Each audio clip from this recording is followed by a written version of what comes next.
बहुत प्राचीन समय की बात है, जब देवता भी मनुष्यों के कर्मों को देखकर निर्णय बदलने पर मजबूर हो जाया करते थे। हिमालय की तराई में बसा था एक छोटा सा गांव, अमृतपुर। यह गांव साधारण था, लेकिन यहां रहने वाला एक व्यक्ति असाधारण था। उसका नाम था आर्यदेव। आर्यदेव न राजा था, न आर्ष्य। वह केवल महादेव का अनन्य भक्त था, लेकिन उसे पता नहीं था कि उसका अगला जन्म, उसका वर्तमान और उसकी मृत्यु तीनों एक ही रात तय होने वाले हैं। आर्यदेव बचपन से ही अलग था। जब बच्चे खेलते, वह शिवलिंग पर जल चढ़ाता। जब लोग धन मांगते, वह त्याग मांगता। उसकी मां कहती, बेटा, भगवान से कुछ तो मांग लिया कर। आर्यदेव मुस्कुराकर कहता, मां, जो मांगा जाता है वह छोटा होता है, और जो समझा जाता है वही ईश्वर होता है। गांव के लोग उसे पागल समझते थे, लेकिन जब भी कोई संकट आता, सबसे पहले उसी के द्वार पर जाते। एक दिन गांव में एक सिद्ध योगी आए।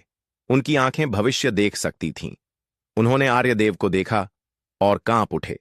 योगी बोले, वत्स, तुम्हारी आयु अब केवल 7 दिन की है। गांव में सन्नाटा छा गया, लेकिन आर्यदेव शांत था। उसने केवल एक प्रश्न पूछा, क्या मेरी मृत्यु पीड़ा से होगी? योगी बोले, नहीं, पर तुम्हारी मृत्यु न्याय और अन्याय के युद्ध का कारण बनेगी। उस रात महादेव ने कैलाश पर कहा, इस बार कर्म और भक्ति में से किसी एक को चुनना होगा। यमराज को आदेश मिला, 7वें दिन आर्यदेव का प्राण लाना। लेकिन एक समस्या थी। आर्यदेव की भक्ति इतनी शुद्ध थी कि यमदूत उसके गांव में प्रवेश ही नहीं कर पा रहे थे। धरती पर अजीब घटनाएं होने लगीं। समय रुक रुक कर चलने लगा। शिवलिंग से स्वयं जल बहने लगा।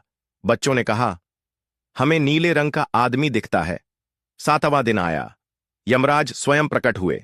आर्यदेव शिवलिंग से लिपटा हुआ था। यमराज बोले, वत्स, समय पूरा हो चुका है। आर्यदेव ने आंखें खोलीं और कहा, यदि मृत्यु भी ईश्वर की इच्छा है, तो मैं उसे भी प्रणाम करता हूं।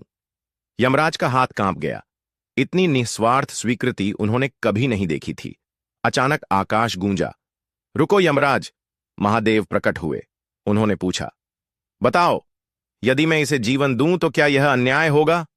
यमराज बोले, लाइक एंड सब्सक्राइब।